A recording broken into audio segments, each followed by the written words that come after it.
ನೋಡಿ ಫ್ರೆಂಡ್ಸ್, ಇದು special dhaba style ಮೀನದ ಒಂದು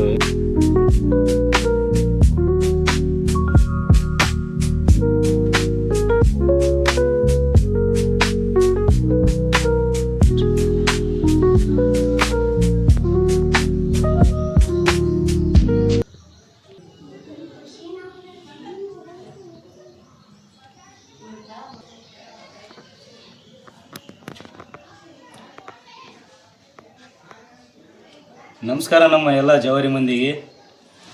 ನೋಡಿ ಫ್ರೆಂಡ್ಸ್, ಇವತ್ತು ಸ್ಪೆಷಲ್ ತಲೆ ಸಾರು ಮಾಡ್ತಾ ಇದ್ದೀವಿ.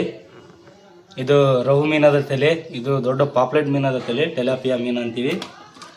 ಮತ್ತು ಇವು ಒಂದು ಲಾಲ್ ಪರಿ ಅಂತೀವಿ. ಇದನ್ನು ಸಾರಿಗೆ ತುಂಬ ಟೇಸ್ಟ್ ಮೀನು, ಸ್ವಲ್ಪ ಮುಳಿರ್ತವೆ, ಆದರೆ ಮೀನು ತುಂಬ ಟೇಸ್ಟ್ ಇರ್ತದೆ. ಸೊ ಇವತ್ತು ನಾವು ಗ್ರೇವಿಯನ್ನು ಮಾಡ್ತಾ ಇದ್ದೀವಿ, ಸ್ಪೆಷಲಿ ತಲೆ ಗ್ರೇವಿ, ತಲೆ ಸಾರು ಅಂತೀವಿ ನಾವು. ನೋಡೋಣ ಫ್ರೆಂಡ್ಸ್ ಯಾವ ರೀತಿ ಆಗುತ್ತೆ ಅಂತ ವಿಡಿಯೋವನ್ನು ನೋಡ್ತಾ ಇರಿ. Thank you.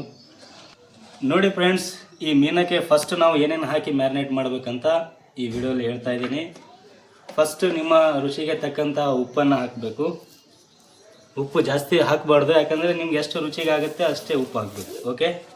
ಮತ್ತು ಇದು ಅರಿಶಿಣ ಇದೆ, ಆ್ಯಂಟಿ ಬ್ಯಾಕ್ಟೀರಿಯಾ ಅಂತ. ಇದಕ್ಕೆ ಯಾಕೆ ಹಾಕ್ತೀವಪ್ಪ ಅಂತಂದರೆ ಇದು ಮೀನಕ್ಕೆ ಸ್ವಲ್ಪ ಒಂದು ಬ್ಯಾಕ್ಟೀರಿಯಾನ ಹೊಡಿತದೆ ಮತ್ತು ಮೀನಕ್ಕೆ ಟೇಸ್ಟನ್ನು ಹೆಚ್ಚು ಮಾಡ್ತದೆ.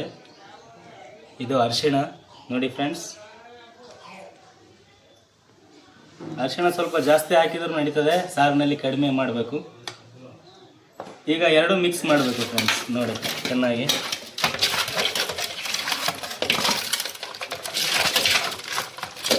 ಇದು ಮೀನಕ್ಕೆ ಉಪ್ಪು ಹಚ್ಚಬೇಕು. ಉಪ್ಪು ಸ್ವಲ್ಪ ಮೀನ ಹೀರ್ಕೊಲಿ ಅಂತ ನಾವು ಫಸ್ಟಿಗೆ ಉಪ್ಪು ಮತ್ತು ಅರಿಶಿಣ ಹಾಕಿ ಇಡ್ತೀವಿ. ಓಕೆನಾ.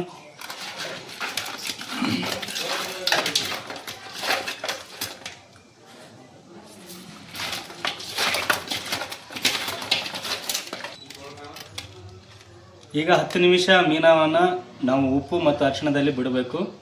ಆಮೇಲೆ ಒಂದು 10-15 ನಿಮಿಷ ಆಗೋಣ ಸಾರಿನಲ್ಲಿ ಮಾಡೋ ಮುಂದೆ ಇದು ಡೈರೆಕ್ಟ್ ಈ ಥರ ಬಿಡಬೇಕು. ಓಕೆ ಫ್ರೆಂಡ್ಸ್, ಈಗ ನಾವು ಬೇರೆ ಮಸಾಲೆಯನ್ನು ತಯಾರು ಮಾಡಿ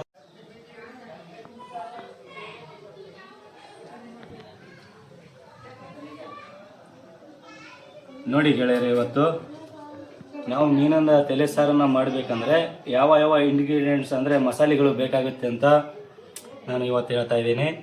ಫಸ್ಟು 2 ಟೊಮ್ಯಾಟೊ ಮತ್ತು 2 ಉಳ್ಳಾಗಡ್ಡಿ, ಮತ್ತು ಇದು ಇದು ಧನಿಯಾ ಪೌಡ್ರು, ಮತ್ತು ಇದು ಫಿಶ್ ಗ್ರೇವಿ ಮಸಾಲೆ, ಮತ್ತು ಇದು ಬೆಳ್ಳುಳ್ಳಿ, ಮತ್ತು ಸ್ವಲ್ಪ ಪುಟಾಣಿ ಬೇಕು, ಯಾಕಂದರೆ ಸಾಂಬಾರು ಸ್ವಲ್ಪ ಗಟ್ಟಿಯಾಗುತ್ತೆ. ಪುಟಾಣಿ ನಿಮಗೆ ಆಪ್ಷನ್ ಇದೆ, ಬೇಕಾದರೆ ಹಾಕ್ಬೋದು, ಇಲ್ಲ ಬಿಡ್ಬೋದು. ಇದು ಜೀರಿಗೆ ಇದೆ ಫ್ರೆಂಡ್ಸ್, ಮತ್ತು ಸ್ವಲ್ಪ ಅರಿಶಿಣ. ಇವು ಎಲ್ಲ ಒಂದು ಮಿಕ್ಸರ್ ಜಾರಿನಲ್ಲಿ ಹಾಕಿ ಚೆನ್ನಾಗಿ ಗ್ರೈಂಡ್ ಮಾಡ್ಕೋಬೇಕು ಫ್ರೆಂಡ್ಸ್. ಗ್ರೈಂಡ್ ಮಾಡ್ಕೋಬೇಕು. ಮತ್ತು ಇದಕ್ಕೆ ನೀವು ಬೇಕಾದಷ್ಟು ಸ್ವಲ್ಪ ಕೊತ್ತಂಬರಿ ಮತ್ತು ಇದು ಅದ್ರಕ್ ಅಂತೀವಲ್ಲ ನಾವು, ಅಲ್ಲ ಅಂತೀವಿ, ಜಿಂಜರ್ ಅಂತೀವಿ, ಅದನ್ನು ನೀವು ಮಿಕ್ಸ್ ಮಾಡ್ಕೋಬೇಕು. ಆಯಿತಾ ಫ್ರೆಂಡ್ಸ್. ಈಗ ನಾವು ಮಿಕ್ಸರ್ನಲ್ಲಿ ಇದನ್ನೆಲ್ಲ ಮಿಕ್ಸ್ ಮಾಡಿ ಒಂದು ರೇಟ್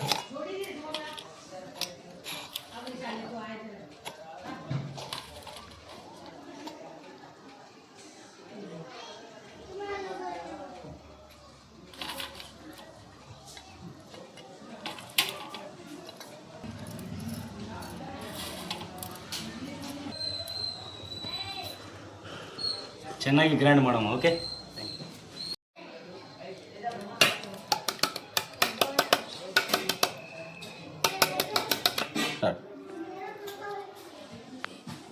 ಇದು ಮೀನದ ಸಾರಿಗೆ ಒಂದು ಅಮೃತ ಅಥವಾ ಜೀವ ಅನ್ನೋದು ಹುಣಸೆ ಹಣ್ಣಿನ ರಸ. ಇದು ಹಾಕದೇ ಇದ್ದರೆ ಮೀನ ರುಚಿನೇ ಬರೋಂಗಿಲ್ಲ. ಇದು ಹುಣಸೆ ಹಣ್ಣಿನ ರಸ ಭಾಳ ಒಂದು ಹಳೆಯ ಕಾಲದಿಂದಲೂ ಮೀನದ ಸಾರಿಗೆ ಯೂಸ್ ಮಾಡ್ಕೊತ ಬರ್ತಾ ಇದ್ದಾರೆ. ಸ್ಪೆಷಲಾಗಿ ಮೀನದ ತಲೆ ಸಾರು ಮತ್ತು ಮೀನದ ಸಾರಿಗೆ ಇವು ಹುಣಸೆ ಹಣ್ಣಿನ ರಸ ಕಂಪಲ್ಸರಿ ಯೂಸ್ ಮಾಡೇಬೇಕು. ಹೌದಾ? ಯಾಕಂತಂದರೆ ಅದ್ರ ಜೀವ ಇದು. ನೋಡಿ, ಫಸ್ಟಿಗೆ ನಾವು ಹುಣಸೆ ಹಣ್ಣನ್ನು ನೆನೆ ಇಡಬೇಕು, ಯಾಕಂದರೆ ಸಡನ್ನಾಗಿ ಹಿಂಡಕ್ಕೆ ಬರೋಂಗಿಲ್ಲ. ಒಂದು 1/2 ಅವರ್ ಅಥವಾ 15 ನಿಮಿಷ ಮುಂಚೆನೇ ಇದು ಸ್ವಲ್ಪ ನೆನೆ ಇಡಬೇಕು.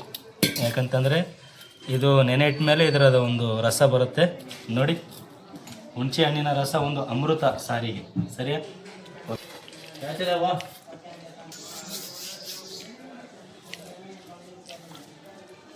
ನೋಡ್ರಿ, ಇದು ಕುಟ್ಟ ಕಲ್ಲಿನಿಂದ ಕುಟ್ಟಿ ಸಾರು ಮಾಡೋದೇ ಒಂದು ರುಚಿನೇ ಬೇರೆ. ಯಾಕಂದರೆ ಪುರಾಣ ಕಾಲದಿಂದಲೂ ಆದಿ ಮಾನವ ಯಾವಾಗ ಬಂದಾನಂದರೆ ಕಲ್ಲಿನ ಯುಗದಿಂದ ಹಿಡಿದು ಈಗಿನ ತನಕ ಇದು ನಮ್ಗೆ ಬಿಟ್ಟಿದ್ದಲ್ಲ. ಅದಕ್ಕೆ ಇದರಲ್ಲಿ ನಾವು ಸಾರಿಗೆ ಸಾಮಾನನ್ನು ಜಜ್ಜಿ ಕುಟ್ಟಿ ಹಾಕಿದ್ರೇ ಮಜಾ. ಅದಕ್ಕೆ ಸ್ವಲ್ಪ ಪುಟಾಣಿ ಕುಟ್ಟಾಕತ್ತೀನಿ ರೀ, ತಪ್ಪಿಕೋಬೇಡ್ರಿ ಯಾರು. ಇದರಲ್ಲಿನ ಕುಟ್ಟಿ ಹಾಕಿದ್ರೆ ಸ್ವಲ್ಪ ಮಜಾ ಬರುತ್ತೆ. ಯಾಕಂದರೆ ನಮ್ಮ ಅಜ್ಜಿಯವರು ನಮ್ಮ ಅಮ್ಮವರು ಇದ್ರಾಗೆ ಕುಟ್ಟಿ ಸಾರು ಮಾಡಿದರು. ಈಗ ಮಾಡಕತ್ತೀವಿ, ತಪ್ಪಿಕೋಬೇಡ್ರಿ. ನೋಡ್ರಿ, ಪುಟಾಣಿ ಈ ಥರ ಕುಟ್ಟಿ ಸಾರಿಗೆ ಹಾಕಬೇಕು.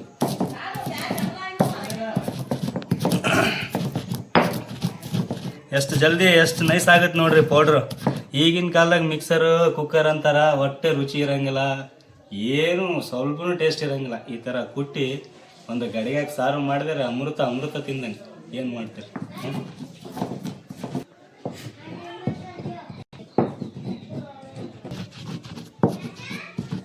ಕುಟ್ಟಿದರೆ ಕುಟ್ಟ ಕಲ್ಲಿಂದ ಜಜ್ಜುವ ಕಲ್ಲಿದು ಕುಟ್ಟ ಕಲ್ಲು ಏನೇನೋ ಅಂತಾರೆ, ಒಣಗಿ ನಮ್ಗೆ ಏನಕ್ಕೆ ಬರೋದು. ಈ ಥರ ಪೌಡ್ರ್ ಆಗ್ತದೆ ನೋಡ್ರಿ. ಹಾಂ, ಇಷ್ಟು ಕಷ್ಟಪಟ್ಟಿದ ಮೇಲೆ ಈ ಥರ ಬೆವರು ಬಂದಮೇಲೆ ಎಲ್ಲ ಸಾರು ರುಚಿ ಆಗ್ತದೆ, ಇಲ್ಲಾಂದ್ರೆ ಹಂಗಿಲ್ಲ. ಇದು ಬೆಳ್ಳುಳ್ಳಿ ನೋಡ್ರಿ. ಬೆಳ್ಳುಳ್ಳಿ ಯಾವಾಗಲೂ ಬೆಳ್ಳುಳ್ಳಿ ಕುಟ್ಟಿ ಮೀನು ಸಾರಿಗೆ ಪಾಣಿ ಹೊಡಿಬೇಕು. ಪಾಣಿ ಅಂತಂದ್ರೆ ನಾವು ಇದ್ರಾಗ ಎಣ್ಣೆ ಗರಂ ಮಾಡಿ ಜೀರಿಗೆ ಅದು ಹಾಕ್ತೀವಲ್ಲ, ಆವಾಗ ನಾವು ಇದು ಸ್ವಲ್ಪ ಕುಟ್ಟಿ ನೋಡಿ ಈ ಥರ ಅರ್ಧಂಬರ್ಧ ಕುಟ್ಟಬೇಕ್ರಿ ಬೆಳ್ಳುಳ್ಳಿ ಈ ಥರ. ಯಾಕಂತಂದರೆ ಈ ಥರ ಅರ್ಧಂಬರ್ಧ ಕುಟ್ಟಿ ನಾವು ಈ ಥರ ಅರ್ಧಂಬರ್ಧ ಕುಟ್ಟಿ ಪಾಣಿ ಕೊಟ್ಟುಬಿಟ್ಟು ಅಂತಂದ್ರೆ ಮೀನ ಘಮ ಘಮ ಘಮ ಘಮ ಅಂತದ್ರಿ ಬೆಳ್ಳುಳ್ಳಿ. ಒಬ್ಬೊಬ್ರು ಪಾಣಿನೇ ಕುಟ್ರೆ ಹಂಗೆ ಹಾಕಿಬಿಡ್ತಾರೆ. ಯಾವಾಗಲೂ ಈ ಥರ ಜಜ್ಜಿ ಪಾಣಿ ಕೊಡ್ಬೇಕು ಮೀನು ಸಾರಿಗೆ, ಅವಾಗ ನೋಡ್ರಿ ತಿಂದು ನೀವು. ಹಾಂ, ನೋಡಿರಿ ಇದು ನೋಡ್ರಿ ಸಾಸಿವೆ ಎಣ್ಣೆ. ಮೀನದ ಸ್ಪೆಷಲ್ಗಾಗಿ ಮೀನು ಸಲುವಾಗಿ ಸಾಸಿವೆ ಎಣ್ಣೆ ಯೂಸ್ ಮಾಡ್ತಾರೆ. ಯಾಕಂದರೆ ಸಾಸಿವೆ ಎಣ್ಣೆಯಿಂದ ಮೀನು ಮಾಡಿದ್ರೆ ತುಂಬ ರುಚಿ ಆಗುತ್ತೆ. ಇದರಲ್ಲಿ ಔಷಧಿ ಗುಣಗಳನ್ನು ಭಾಳ ಉಂಟು. ಅದಕ್ಕೆ ನಾವು ಸಾಸಿವೆ ಎಣ್ಣೆಯನ್ನು ಯೂಸ್ ಮಾಡ್ತಾಯಿದ್ದೀವಿ ಫಿಶಿಂಗ್ ಸಾರಿಗಾಗಿ. ಓಕೆ, ಫಿಶ್ ಸಾರು. ಸಾಸಿವೆ ಎಣ್ಣೆ ಯಾವಾಗಲೂ ಸ್ವಲ್ಪ ಗರಂ ಮಾಡಬೇಕು. ಬಿಸಿ ಮಾಡಿದ ಮೇಲೇ ಮಸಾಲೆ ಅದು ಹಾಕಬೇಕು. ಯಾಕಂತಂದರೆ ಇದರಲ್ಲಿ ಸ್ವಲ್ಪ ಹಸಿತನ ಸ್ವಲ್ಪ ಸ್ಮೆಲ್ ಇರುತ್ತೆ. ಇದು ಗರಂ ಆದಮೇಲೆ ಸಾಸಿವೆ ಎಣ್ಣೆ ಆ ಸ್ಮೆಲ್ ಹೋಗುತ್ತೆ. ನೋಡಿ ಯಾವ ರೀತಿ ಗರಂ ಆಗ್ತಾ ಇದೆ. ಸಾಸಿವೆ ಎಣ್ಣೆಯಾಗಿ ಸಡನ್ನಾಗಿ ನಾವು ಯೂಸ್ ಮಾಡಬಾರ್ದು, ಸ್ವಲ್ಪ ಇದಕ್ಕೆ ಬಿಸಿ ಮಾಡಬೇಕು. ನೋಡಿ ನಾವು ಬಿಸಿ ಮಾಡ್ತಾ ಇದ್ದೀವಿ. ಜೀರಿಗೆ,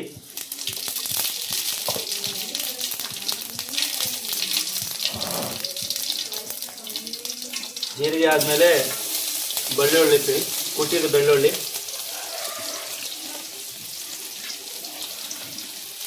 ಚೆನ್ನಾಗಿ ಇದಾಗಬೇಕು, ಕೆಂಪಾಗಬೇಕು. ಇದು ಕರಿಬೇವು. ಇದನ್ನು ಕೂಡ ಒಂದು ಎಕ್ಸ್ಟ್ರಾ ಆರ್ಡಿನರಿ ಟೇಸ್ಟು ಸಾರಿಗೆ. ನೋಡಿ, ಅದನ್ನು ಜವಾರಿ ಕರಿಬೇವು ಇದೆ ರೀ. ಏನು ಸ್ಮೆಲ್ ಆದ್ರೆ ವಾ ಘಮ ಘಮ ಅಂತ ಇದೆ. ಹಾಂ, ನೋಡ್ರಿ ಆಗ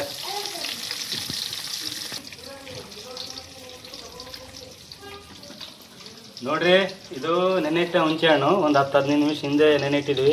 ಈ ಥರ ಪೇಸ್ಟ್ ಆಗುತ್ತೆ ನೆನೆಯಿಟ್ಟ ಮೇಲೆ, ಅವಾಗ ನಾವು ಯೂಸ್ ಮಾಡಬೇಕು.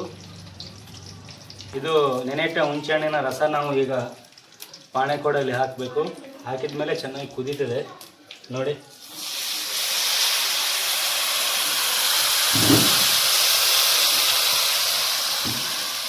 ವಾಹ್, ಏನು ಅಂತದೆ, ಘಮ ಘಮ ಅಂತದೆ, ಸ್ಮೆಲ್ ಘಮ ಘಮ ನೋಡ್ರಿ. ಮತ್ತೆ ಸ್ವಲ್ಪ ಇದ್ರೆ ಸಾರು ಹುಳಿ ಇತ್ತಂದರೆ ಸಾರು ರುಚಿ ಆಗುತ್ತೆ. ಹೌದಾ? ನೋಡ್ರಿ,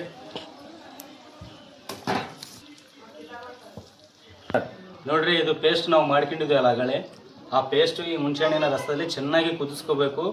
ಇದರ ಹಸಿತನ ಹೋಗಬೇಕು. ಓಕೆ,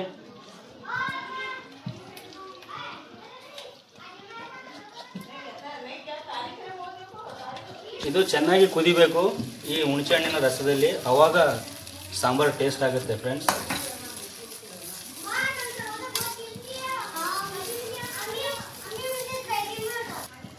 ಈಗ ನಾವು ಸ್ವಲ್ಪ ಉಪ್ಪನ್ನು ಹಾಕಬೇಕು. ಯಾಕಂದರೆ ಟೊಮ್ಯಾಟೊ ಇದೆ ಇದರಲ್ಲಿ. ಟೊಮ್ಯಾಟೊ ಉಪ್ಪು ಹಾಕಿದ್ರಿಂದ ಚೆನ್ನಾಗಿ ಕುದೀತಿದೆ, ಚೆನ್ನಾಗಿ ರಸ ಬಿಡುತ್ತೆ ನೋಡಿ ಫ್ರೆಂಡ್ಸ್. ಈ ಥರ ಹುಣಸೆಹಣ್ಣಿನ ರಸದಲ್ಲಿ ನಮ್ಮ ಮಸಾಲೆಯನ್ನು ಕುದಿದ್ರಿಂದ ಒಂಥರ ಸೂಪರ್ ಟೇಸ್ಟ್ ಬರ್ತದೆ ನೋಡ್ರಿ. ಟೇಸ್ಟ್ ನೋಡ್ರಿ. ಇವಾಗ ನಾವು ಇದರಲ್ಲಿ ಮತ್ತೆ ಪುಡಿ ಮಸಾಲೆಗಳನ್ನು ಹಾಕಬೇಕು. ಅದು ಯಾವ್ಯಾವ ಅಂತ ನಾನು ಹೇಳ್ತೀನಿ, ನೋಡ್ತಾ ಇರಿ. ಅರಿಶಿಣ ಪುಡಿ, ಯಾಕಂದರೆ ಆಲ್ರೆಡಿ ನಾವು ಮೀನದಲ್ಲಿ ಅರಿಶಿಣ ಹಾಕಿವಿ, ಸ್ವಲ್ಪ ಹಾಕಬೇಕು ಅಷ್ಟೇ. ಮಸಾಲೆ ಅಂದರೆ ಮೀನದ ಮಸಾಲೆ, ಮೀನದ ಸಾರು ಮಾಡುವಂಥ ಮಸಾಲೆ.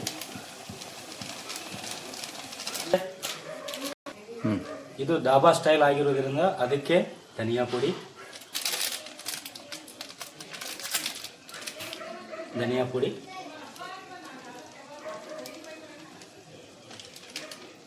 ನಿಮ್ಮ ರುಚಿಗೆ ತಕ್ಕಷ್ಟು ಧನಿಯಾ ಪುಡಿ,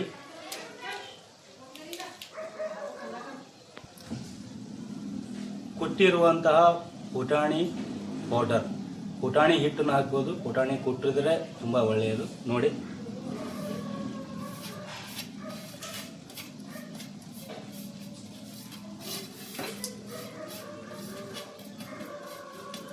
ನಮ್ಮ ರುಚಿಗೆ ತಕ್ಕಷ್ಟು ಖಾರ ಪುಡಿ. ನೀವು ಅಡುಗೆ ಮಾಡ್ತಾ ಇದ್ದರೆ ನಿಮ್ಮ ರುಚಿಗೆ ತಕ್ಕಷ್ಟು ಖಾರ ಪುಡಿ, ಓಕೆನಾ?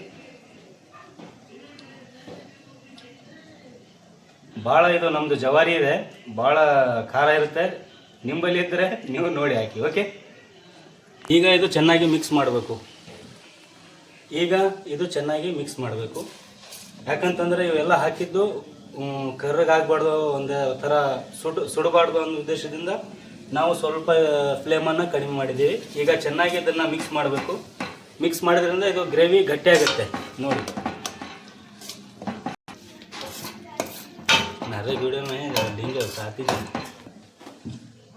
ನಾವು ಹಾಕಿರುವಂಥ ಮಸಾಲೆಗಳನ್ನು ಈ ರೀತಿ ಮಿಕ್ಸ್ ಮಾಡಿಕೊಂಡು ಚೆನ್ನಾಗಿ ಅದು ಸ್ವಲ್ಪ ಇದಾಗಬೇಕು, ಕುದಿಬೇಕು ಮಸಾಲೆಯಲ್ಲಿ. ನೋಡಿ ಫ್ರೆಂಡ್ಸ್, ನಾನು ಈ ರೀತಿ ಕುದಿಸ್ತಾ ಇದ್ದೀನಿ. ಫ್ಲೇಮ್ ಸ್ವಲ್ಪ ಕಡಿಮೆ ಇಡಬೇಕು.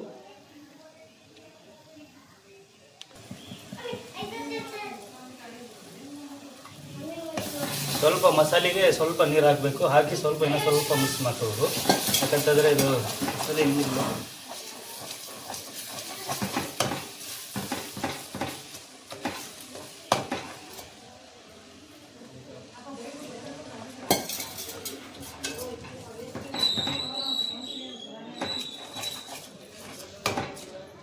ಮಾಡ್ಕೊಂಡ್ಮೇಲೆ ನಿಮಗೆ ಎಷ್ಟು ಬೇಕಾಗ್ತದೆ ಅಷ್ಟು ನೀರು ಹಾಕಬೇಕು, ಓಕೆನಾ? ನೋಡಿ ಫ್ರೆಂಡ್ಸ್,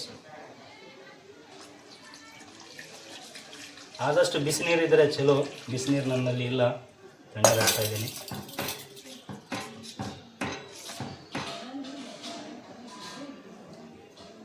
ಇದು ಎಕ್ಸ್ಟ್ರಾ ಮೀನಿಂದು, ಇದು ಎಕ್ಸ್ಟ್ರಾ ಮುಳ್ಳಿರುವ. ಇದು ಏನಂತಂದರೆ ಕೆಲವೊಂದು ಮುಳ್ಳಿರುತ್ತೆ ಮೀನುಗಳಿಗೆ. ಆ ಮುಳ್ಳು ಮೀನು ಇರುವಂಥದ್ದು ಚೆನ್ನಾಗಿ ಕುದಿಸಿ ಅದನ್ನು ಮುಳ್ಳು ತೆಗೆದಾಕಿ ಅದರದೊಂದು ನೀರನ್ನು ನಾವು ಕಡಾಕಿ ಮಾಡ್ಕೊಂಡೀವಿ. ಆ ನೀರನ್ನು ಈಗ ಸಾರಿನಲ್ಲಿ ಹಾಕ್ತಾ ಇದ್ದೀನಿ.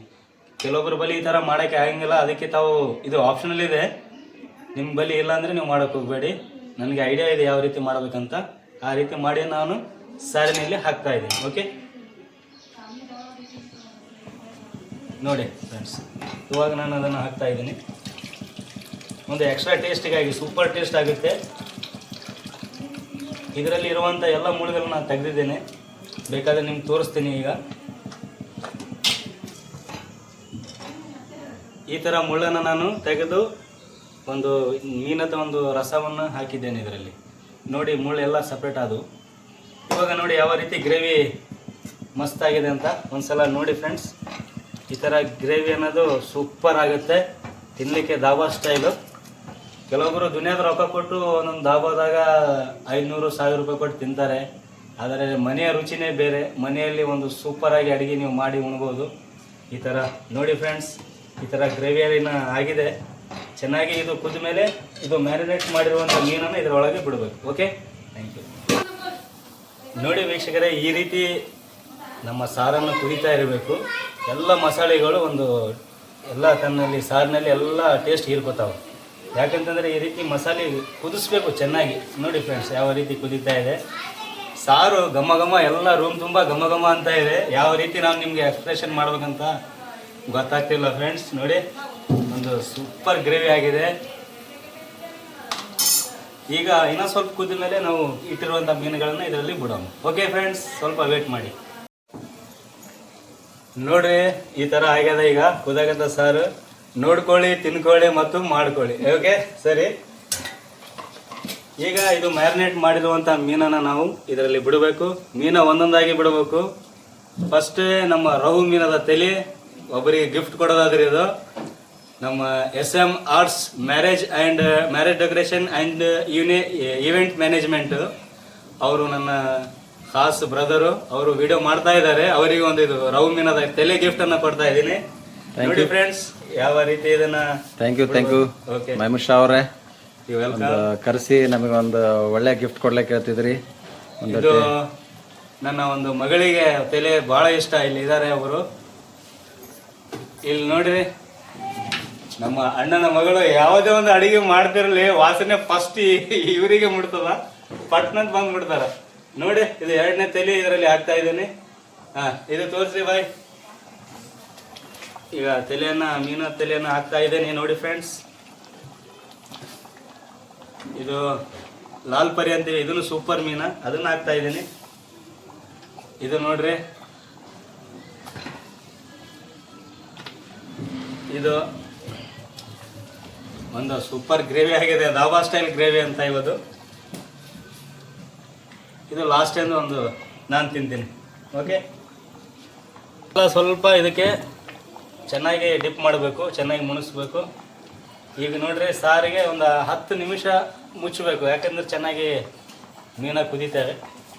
5 ನಿಮಿಷ, 10 ನಿಮಿಷ ಭಾಳ ಆಯಿತು, 5 ನಿಮಿಷ ಇಡೋಣ.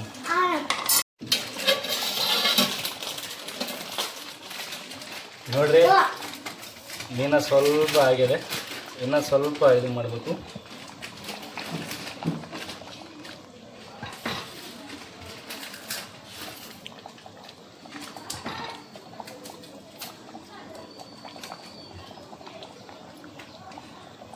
ನೋಡ್ತೀನಿ ಟೇಸ್ಟ್ ಏನೇನು ಕಮ್ಮಿ ಆಗ್ಯಾವ ಅಂತ.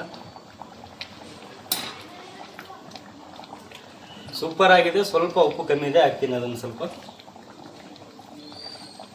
ನೋಡಿ ಫ್ರೆಂಡ್ಸ್,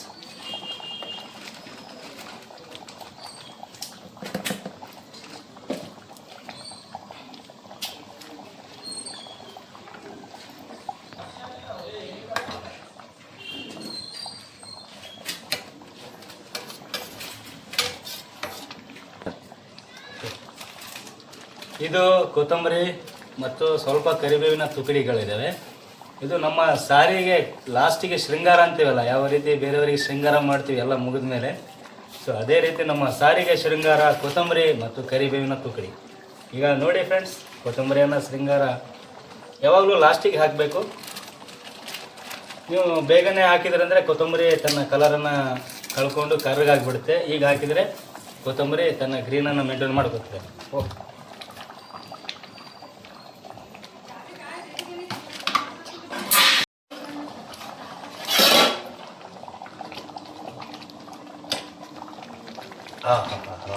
ಘಮ ಘಮ ಘಮ ಘಮ ಅಂತಿದೆ.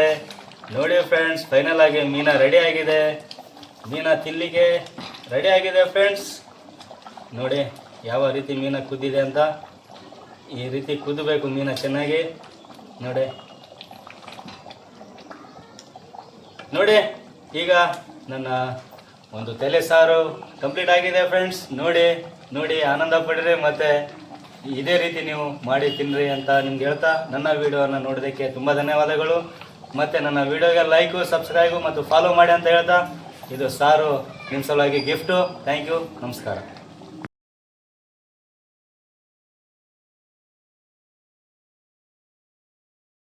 ನೋಡಿ ಫ್ರೆಂಡ್ಸ್, ಇದು ಸ್ಪೆಷಲ್ ಧಾಬಾ ಸ್ಟೈಲ್ ಮೀನದ ಒಂದು ತಲೆ ಗ್ರೇವಿ.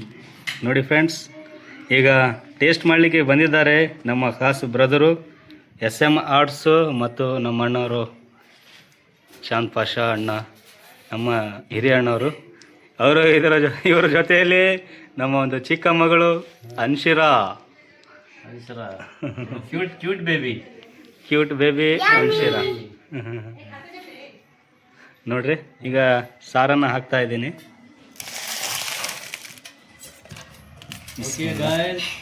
ಈಗ ಇದು ನಾನು ಹೇಳಿದ ಪ್ರಕಾರ ರಹು ಮೀನದ ತಲೆ ನಮ್ಮ SM arts marriage and events decoration. Thank you ನೋಡಿ ಮೈಮೂರ್ ಶಾ ಅವರೇ, ನಿಮ್ಮ ಈ ಥರ ವಿಡಿಯೋ ಸದಾ ಬರಲಿ. ನಮಗೆ ಈ ಥರ ಬಿಸಿ ಬಿಸಿ ರುಚಿ ರುಚಿ ಅಡುಗೆ ದಿನಕ್ಕೆ ಕರೀರಿ. Wow, super. ನೋಡ್ಲಿಕ್ಕೆ ಇಷ್ಟು ಗ್ರ್ಯಾಂಡಾಗಿ ಕಾಣ್ತಾ ಇದೆ.